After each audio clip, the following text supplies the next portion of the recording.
არც ერთ ეტაპზე გამორიცხულია ნებისმიერი სისხლის სამართლის დანაშაულის აღიარება, იმიტომ რომ არანაირი სისხლის სამართლის დანაშაულს ადგილი არ ჰქონია.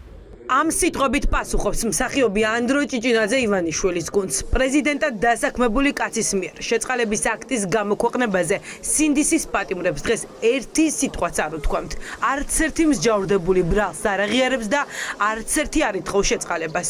უკანონო ბრალდებით წელიწადზე მეტია გისოსებში არიან გამოკეტილი. დღეს კი სააპელაციო სასამართლოში გაიგეს, რომ პროკურატურისთვის 2 წლიანი ციხე საკმარისი არ არის. პროკურორებს უნდათ რომ რეალობა დაგვანახონ სხვანაირად, შემოგთავაზონ რაღაც სხვა რეალობა. რეალობა არის ერთი. ანდრე ბრეტონმა და ლუის ბუნეულმა ვერ შეცვალეს რეალობა და ვახტანგ ცალუღელაშვილიც ვერ შეცვლის. მაქსიმუმ იმ მტკიცებულებებით, რაც მათ ჰქონდათ, შეიძლება ლაპარაკი ადმინისტრაციულ სამართალდარღვევაზე. ჩემი აზრით, ეგეც სადავო იქნებოდა.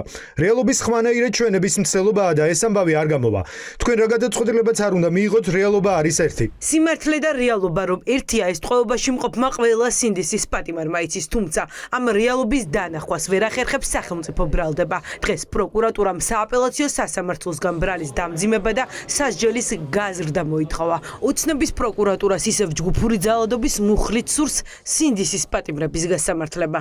რამე გამოიკვეთა ბრალდების ხარეს არ წარმოუდგენია ბუნებრივია რაიმე ახალი მტკიცებულება და ეს არ გამოცხადებია აწმობაზე ბრალდების ხარეს როგორც გითხარით თავიდან მე მქონდა იმისი მოლოდინი პირველი ინსტანციის სასამართლოში რომ მტკიცებულებები იყო წარგენილი რაც ადასტურებდა მათ ბრალეულობას აქ საუბარია ვიდეო კადრებზე აქ საუბარია დანაშაულის კვალიფიკაციაზე და არა სასჯელს ემოციურ შემთხვევაში ჩვენ დავობ დანაშაულის კვალიფიკაციაზე და მიგვაჩ შეიცვლება სასჯელი შეიცვლება ბრალდების ხარის მოთხოვნა არის თუ ის კვალიფიკაცია რაც წარგენილი იყო პირველი წარგენის ხომაზე პირველი ინსტანციის სასამართლოში ის კვალიფიკაცია დაუბრუნდეს საქმეს.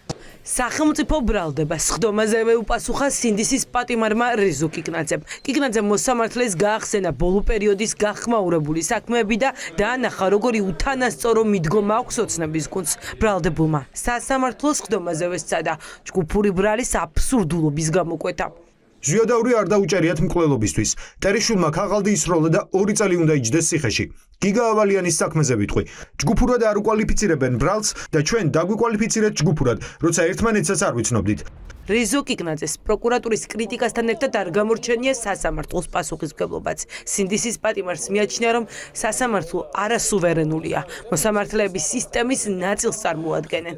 დღეს საჯულს კიდევ ერთხელ აუხსნა კიკნაძემ, რომ ქუჩაში გამოსვლა ხალხის უფლებაა. მოსამართლეს ვკითხავდი, თვითონ თუ ფიქრობს, რომ ჩვენი ბედი აშხაბადში უნდა წყდებოდეს? პასუხს არ ველი. ჩვენც რომ ასე ვფიქრობთ, ამიტომ გამოვედით გარეთ, რაც დანაშაულად ჩაგვითვალეს. ყველა მოქალაქე ვალდებულია გამოვიდეს, როცა მის ქვეყანაში უსამართლობა ხდება, როდესაც ხედავ, რომ შენი ეგრეთ წოდებული მთავრობა მტერს ემსახურება. ამიტომ ხდება, რომ მაშინ ის გავუტარეთ. ცოტა ხანში გვეტყვიან, რომ რუსეთი ჩვენი მეგობარია. ეს იმიტომ ხდება, რომ მაშინ ჩუმად იყავით. თქვენ პატივცემულო მოსამართლეები და თქვენც არაპატივცემულო პროკურორო. ჩვენ იმიტომ გვიჭერენ, რომ თქვენ დაეთანხმეთ პუტინთან წყდებოდეს ჩვენი ბედი. ხალხს მინდა ვუთხრა, რომ არასდროს შეგეშინდეთ ერთი სიტყვის რევოლუცია. ყველა არეულობა რევოლუციით მთავრდება. ბრძოლისკენ თანამებრძოლებს დღეს იუმორისტმა ბრალდებულმაც მოუწოდა.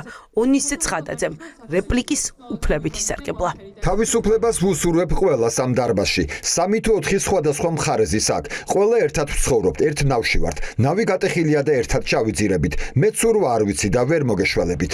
სინდისის 11 პატიმრის საქმეზე მხარეებმა შესავალი სიტყვები თქვეს. ადვოკატებისთვის რთულად წარმოსადგენია მტკიცებულებების არარსებობის პირობებში ბრალის დამძიმება.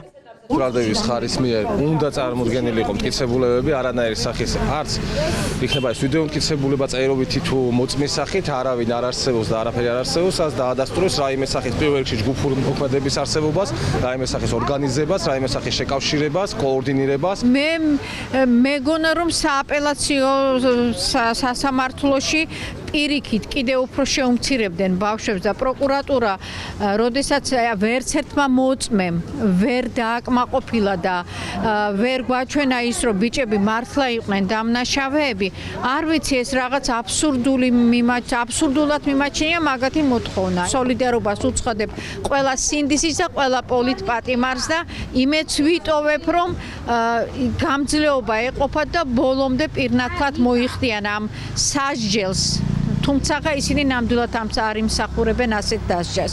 რა გადაწყვეტილებას მიიღებს სააპელაციო სასამართლოს მოსამართლე თია ლეონიძე სავარაუდოდ თვის ბოლოს გახდება ცნობილი 29 იანვარს სინდისის 11 პატიმრის საქმეზე მხარეები დასკვნით სიტყვებს იტყვიან.